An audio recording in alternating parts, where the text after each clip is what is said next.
Selamat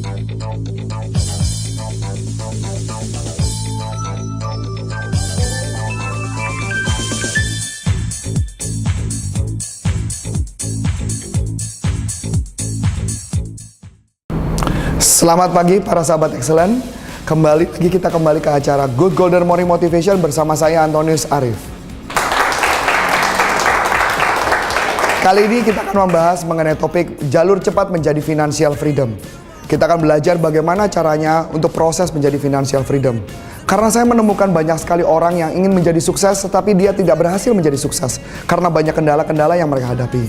Banyak orang yang berhasil mendapat uang yang sangat banyak tapi kemudian dia tidak berhasil untuk bisa mempunyai kemampuan untuk mempertahankan keuangannya dan membuat keuangannya menjadi lebih baik. Saya ingat sekali dengan ketika pelajaran waktu pertama kali ketika saya bisa berhasil mendapat income yang cukup besar. Saya menemukan saya mengalami kesulitan bagaimana mengatur keuangan. Mungkin para bapak-bapak dan ibu-ibu juga pernah mengalami kondisi seperti itu. Uang bisa masuk tapi yang keluar juga lebih banyak kadang-kadang gitu. Nah, yang menarik adalah saya kemudian sampai tidak menyadari sebelumnya. Saya pikir adalah yang penting income banyak, income masuk banyak, ratusan juta, miliaran dan sebagainya. Ternyata tetap yang keluarnya juga lebih banyak. Saya tidak memahami apa yang terjadi prosesnya. Kemudian sampai satu ketika saya membaca satu literatur mengenai kisah-kisah orang-orang sukses yang dulu sukses dan kemudian akhirnya menjadi bangkrut. Kita bisa berbicara seperti contoh, mungkin kita tahu kayak Michael Jackson. Michael Jackson dulu adalah orang yang sangat kaya, dia sangat luar biasa, royaltinya sangat banyak. Tetapi sampai satu ketika dia akhirnya kondisi jatuh atau kondisi entertainmentnya jatuh, kemudian keuangannya menjadi habis dan ketika dia meninggal dalam kondisi miskin. Begitu juga Whitney Houston, mungkin Anda tahu Whitney Houston itu juga sama kondisinya, meninggal juga dalam kondisi miskin. Dan ternyata bukan hanya kondisi seperti itu, ternyata banyak juga terjadi dengan orang-orang di Indonesia. Kita bisa tahu banyak artis legendaris di Indonesia yang juga kemudian meninggal dan dia butuh sumbangan dari orang-orang. Nah, saya melihat proses seperti ini apa yang terjadi? Kok sepertinya seakan-akan kayak mereka tuh dapat jackpot, dapat undian berharga dan mereka dapat uang sedemikian banyak dan akhirnya uangnya tidak bisa dikelola. Nah, oleh sebab itu saya akan membahas beberapa hal mengenai jalur cepat menjadi financial freedom. Caranya sangat simpel dan sangat mudah. Ya, saya mau kasih gambaran dulu. Kita mempunyai konsep yang namanya money management system. Konsepnya seperti apa?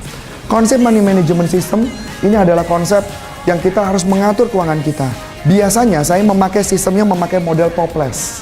Jadi memakai toples, saya punya toples, nah toples itulah yang akan mewakili financial freedom-nya.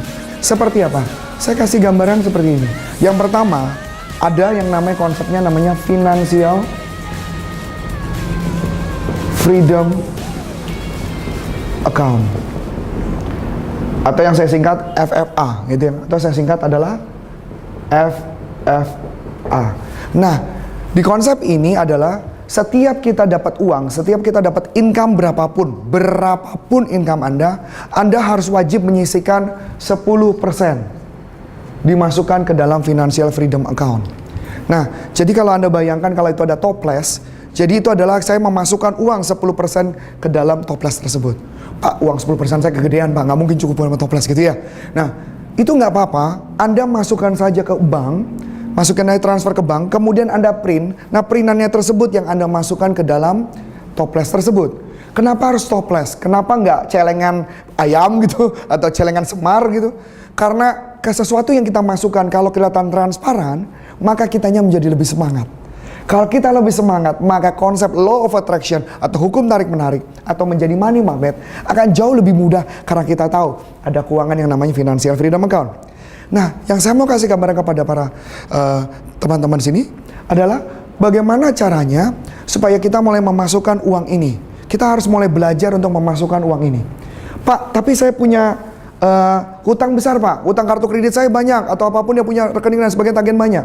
Tetap disarankan adalah memasukkan yang pertama kali di financial freedom account 10%. Financial freedom account Anda tidak diperkenankan untuk mengambil uangnya.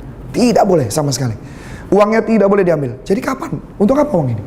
Uang ini akan dipakai untuk Anda investasi. Untuk Anda investasi ke depan. Nanti saya akan ceritakan. Ini adalah sumber kita untuk menjadi financial freedom account. Berapa persen? 10% ya. Nah, ini yang pertama. Yang kedua, Nanti akan saya jelaskan lebih detail ya.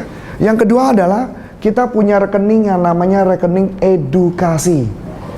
Education. Jumlahnya berapa? Jumlahnya juga sama 10%. Berapa persen? 10%.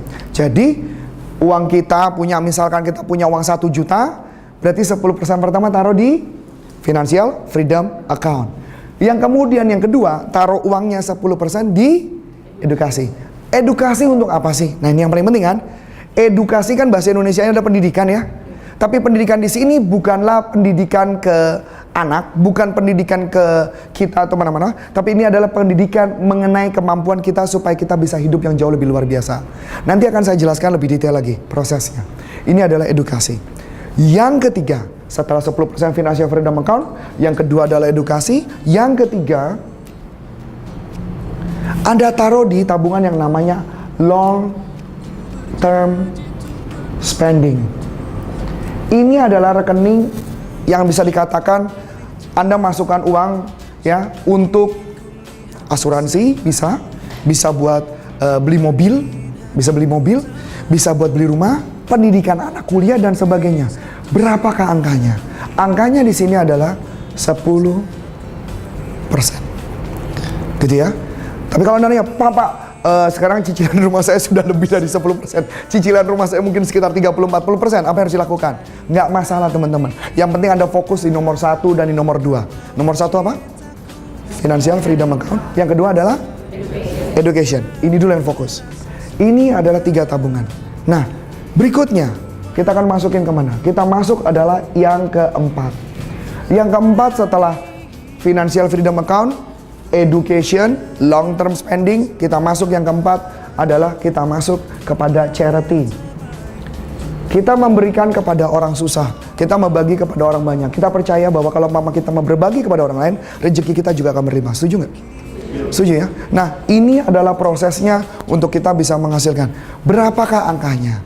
Angka ini adalah angka minimum yang saya masukkan, adalah 5%. Minimal. 10% boleh nggak? Boleh. 20% boleh nggak? Boleh. Tapi caranya gimana? Ngambil dari mana Pak? 10%, 20%. Nanti akan dibahas. Kita masuk yang berikutnya. Berikutnya adalah daily expense. Nah, daily expense adalah kebutuhan kita sehari-hari teman-teman. Kebutuhan kita sehari-hari. Berapa persen di sini? Di sini adalah 55%. Berarti kalau charity mau 10% ngambil dari mana? Dari daily expense dipindahin. Ini jadi 50, ini jadi 10. Yang terakhir adalah ya ada tabungan yang namanya self actualization ya, self actualization. Ini untuk apa? Untuk bersenang-senang. Berapa nilainya? 10%. Kalau di total berapa? 100%. Oke?